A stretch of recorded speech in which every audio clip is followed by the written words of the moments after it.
আসসালামু আলাইকুম। আমি তখন মাহমুদ। আমার বাবার নাম আবুল আকন, আমার দাদার নাম মোহাম্মদ আলী আকন, আমার দাদার ভাইয়ের নাম আব্দুল সুবহান আকন। আমাদের মূলত সম্পত্তি নিয়ে ঝামেলা। আব্দুল সুবহান আকন ওনার সম্পত্তি নিয়েই 112 চরমোহন মৌজায় ওনার সাথে আমাদের দীর্ঘদিন ধরে এই সম্পত্তি নিয়ে মোটামুটি একটা ঝামেলা চলছিল। তো আমরা সর্বশেষ মীমাংসে কথা বলে উনি গত বর্ষায়ও মাপার একটা প্রচেষ্টা চালিয়েছিল, আমরাও সেখানে ছিলাম। কিন্তু ওইখানে যারা মুরব্বীরা ছিল সামাজিকভাবে প্রত্যেকেই বলা হয়েছিল যে মানে বর্ষার দিনে কোনোভাবেই জমিটা মাপজোপ করা যায় না, সঠিকভাবে নির্ণয় করা যায় না। যার কারণে আমরা বর্ষার সিজন গেলে আমরা এই সম্পত্তিতে সঠিকভাবে সময় নিয়ে আমরা নির্ধারণ করব, সীমানা নির্ধারণ করব।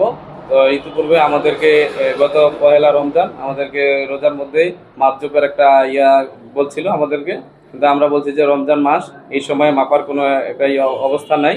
তো আমরা রোজার পরে আমরা এই সম্পত্তিতে সবাইকে নিয়ে আমরা এখানে যারা ছিল প্রত্যেককে নিয়ে আমরা ওই সম্পত্তিতে সঠিকভাবে মাপের একটা করব। কিন্তু উনি কোনোভাবেই আমাদের এই কথা না শুনে জোরপূর্বকভাবে আমাদের এই সম্পত্তিতে দখলের চেষ্টা চালায়।